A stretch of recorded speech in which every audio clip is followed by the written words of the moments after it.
In this presentation, we are going to be discussing two main targets of AP Statistics. The two main subjects we will be discussing is a matched pair t-interval and a matched pair t-test. To compare the responses, apply the one-sample t procedures to observe differences. Because this is a matched pair test, you may think you have to do a two-sample test, but you only need to do a one-sample test because you are not using the two data sets, but the differences of the two subjects. The parameter mu in a matched pair is the mean difference.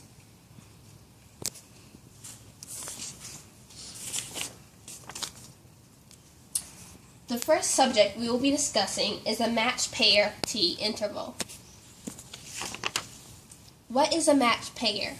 A matched pair is a block design with only two treatments.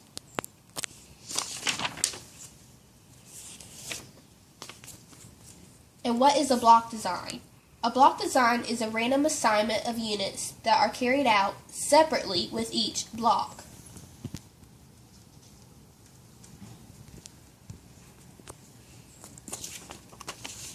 And what is a block? A block is a group of experimental units that are known to be similar before experiment.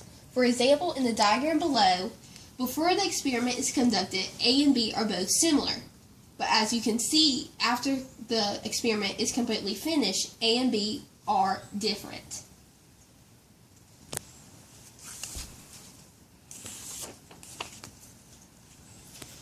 Before we actually start the experiment, we need to check the conditions.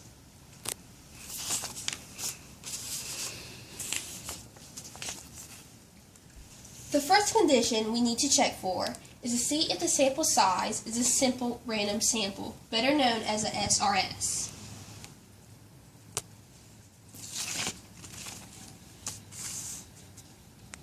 The second condition, the population size is at least 10 times bigger than the sample size.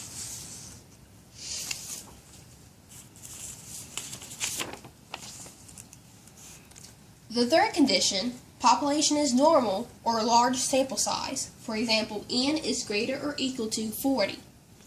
Or a moderate sample size, where the sample size is between the two intervals of 15 and 40, with moderate skewness or outliers.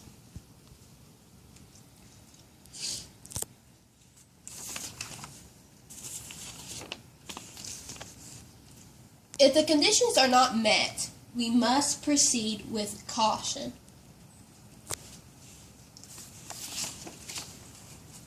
There are two ways to calculate the interval and test statistics.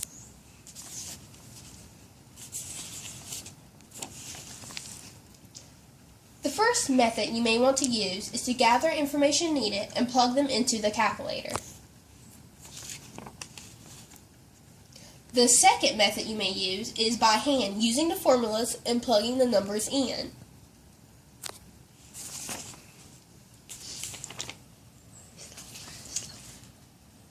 The formula for a matched pair t-interval is x bar plus or minus t star times s divided by the square root of n.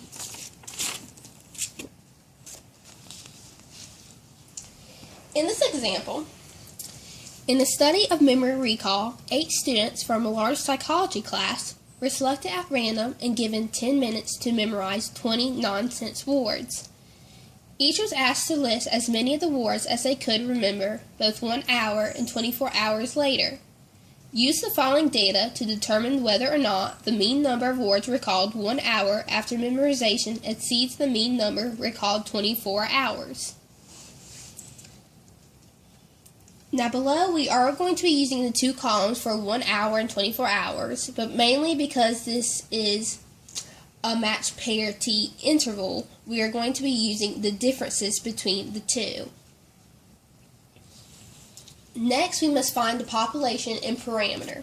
The population is the total number of students, while the parameter is the 8 students taken from the psychology class. This is a simple random sample, as it says in the above question. And this is not approximately normal, so we are supposed to proceed with caution. We use a dot plot because our parameter is only 8 students, and that is a very small number. And as you can see in the dot plot, there is a very large gap, and we do have an outlier.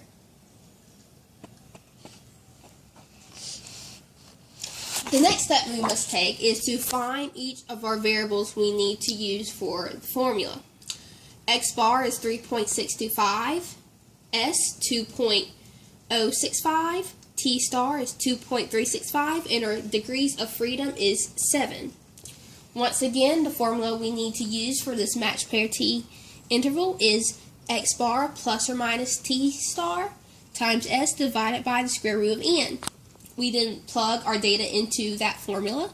3.625 plus or minus 2.365 times 2.065 divided by the square root of N. After we plug that information into the calculator, or we find the answers by hand, we conclude that our two intervals are 2.194 and 5.055. As a conclusion statement, we are 95% confident that the mean difference lies between 2.194 and 5.055. I can do it. Okay, so here is the formula for matched pair t-test. Okay, it's t equals x bar minus mu divided by the s and divided by the square root of n. Okay, so for the example we use for t-test, we're going to use the same question we did for the t interval. First, calculate the differences between 1 hour and 24 hours. As you can see, the third row is the difference. Population are still all students, and parameter are the 8 students that were randomly selected. It is a simple random sample, and since we have such a small sample size of 8 students, we need to do a dot plot to see the normality of the sample size, the sample. It's not approximately normal because we have a big gap and an outlier, so we need to proceed with caution. Here are all the variables we found out to be used in the testing.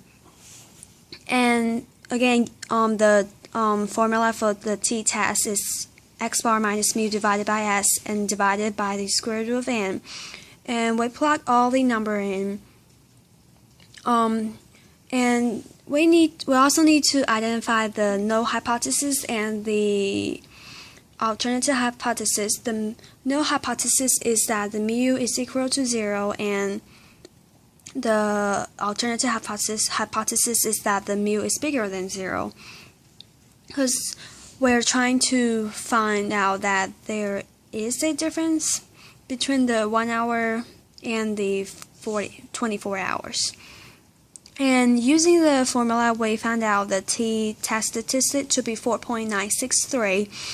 And by drawing a bell curve, we can see that the p-value is also extremely small. It is 8.159 times 10 to the negative 4. Since it's such a small number, we should reject the null hypothesis because the p-value is smaller than 0.05. So this is the end of our presentation, and we thank you for watching the video, and good luck.